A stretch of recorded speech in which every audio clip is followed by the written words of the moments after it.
There are very few melancholy carols out there in the canon. In A Course of Carols, song number 5, the Coventry Carol, though, is one of those. We are going to start on a D minor. We have a D as our opening note to sing. I'm going to get the full score up there so that we can look ahead.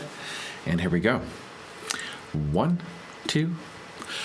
Lonely, lonely, thou little tiny child.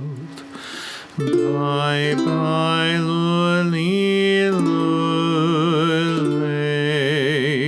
lonely, thou little tiny child. Bye bye, lonely, lonely. Oh, sisters too, how may we do for to preserve this day, this poor youngling for whom we do sing. Bye bye, lonely, lonely, lonely, lonely, thou little tiny child. Bye bye, lonely, lonely, lonely, thou little tiny child. Bye bye, lonely, lonely.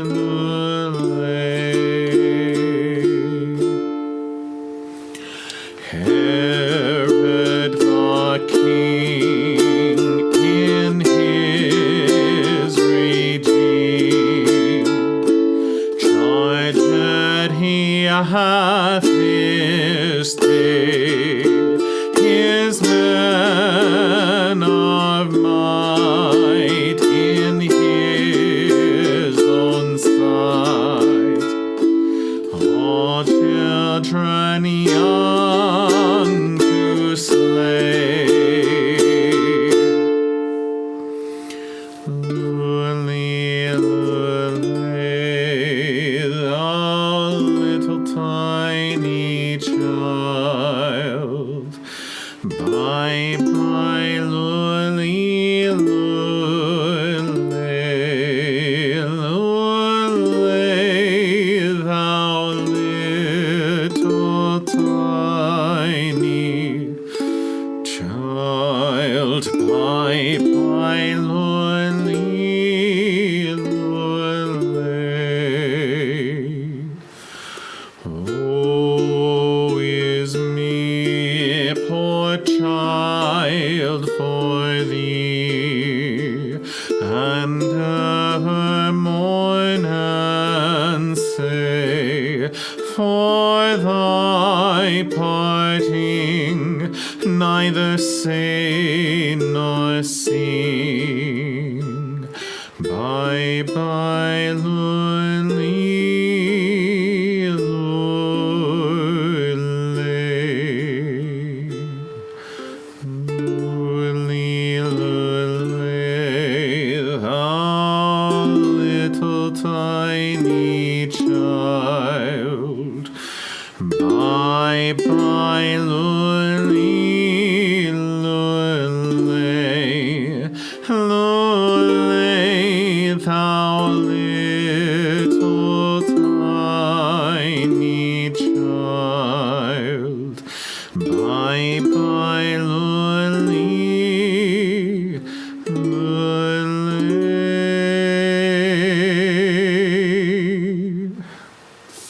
All right, you notice there on the end I did the Picardy third. That means that I changed the last chord to a major chord.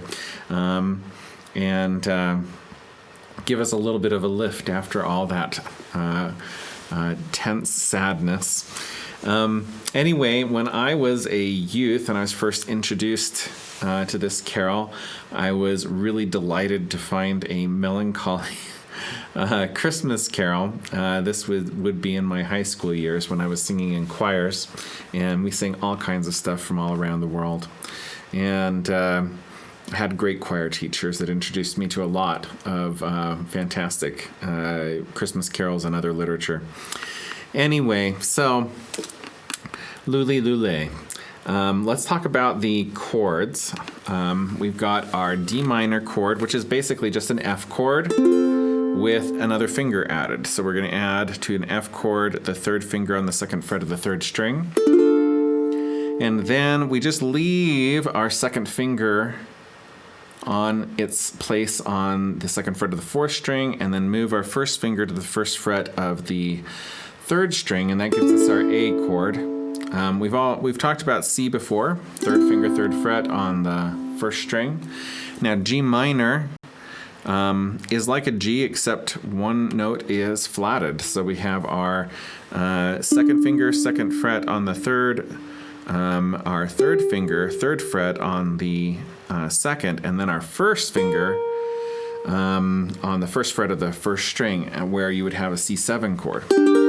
Now this is another reason why I like that other version of G, because if I do a major G, this is the same fingering position, except I am just moving down this one finger, one fret, right? So I can go from G to G minor really quickly, instead of having to do this thing the traditional way where I go like this, and then I have to lift all my fingers and then reset them. And so that's another reason I like that other version of G. Even though G isn't in this song, I thought I'd talk about it. So as far as our strumming goes, let's move over here to the full score. So we've got two sections here. We've got the chorus, which is the first two systems. And we're just doing one per chord, right? So you can add in a few more than one per chord if you want to, but you don't need to. It really works fine just with one per chord. And you can be very flowy with this one. I tried to keep the tempo pretty constant so that you could follow along with me. But if you're singing this as a solo, there's no reason why you can't mess with this rhythm a bit. Let me just demonstrate that. Lule, lule, thou little tiny child, bye bye, lule, lule, lule, thou little tiny child, bye bye, lule, lule. I like doing that kind of stuff in a solo setting. It doesn't work so well unless you have a conductor who can lead you through that kind of things in a group. Generally, in my groups, I conduct by, my ukulele groups, I just conduct by giving a couple of head nods or a count off, and then away we go, and we all have to sort of just keep together. And so, so in that kind of a situation, keeping a steady tempo is going to have to be pretty much a normal thing, unless you guys really, really practice it to do the same thing all at the same time. Anyway, for the second section, for our verses, I have done two different techniques here. We've got the 12-3, which is finger picking, right? And this is the same kind of finger picking that we did on Away in a Manger. Except a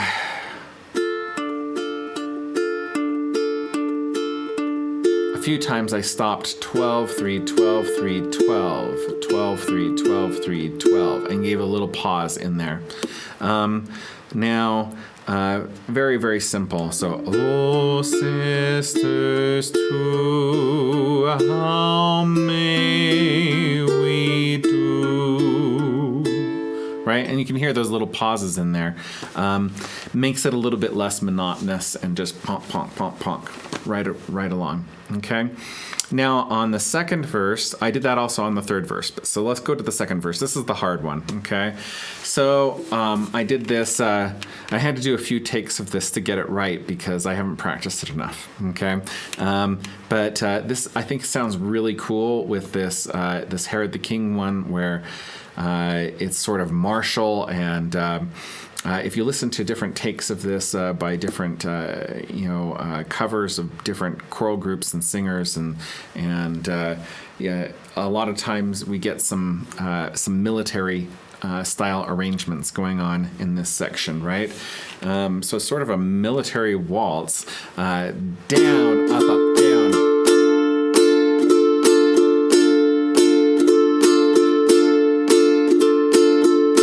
Right? Okay, so we got this down, up, down, up, down, up, down, up, down, up, down, down, up, down, up, down, up, down, up, down, up, down, right? Herod the King in his raging, right? Okay, so as far as that goes, we talked about this up business before, right? So the little squares, of course, equal down strums. Regular V's equal regular up strums, but I've done this upside down V to notate thumb going up across the strings. So you got your thumb going up across the strings followed by your first finger. So, and it really is just one motion. So Herod the King in his raging, right? And I think that really sets a contrast and underscores sort of the more ragingness of this part of the carol. You don't have to do it. It does take some practice. And there's alternate things you could do. You could just do something like this. You could go, Herod the King in his raging.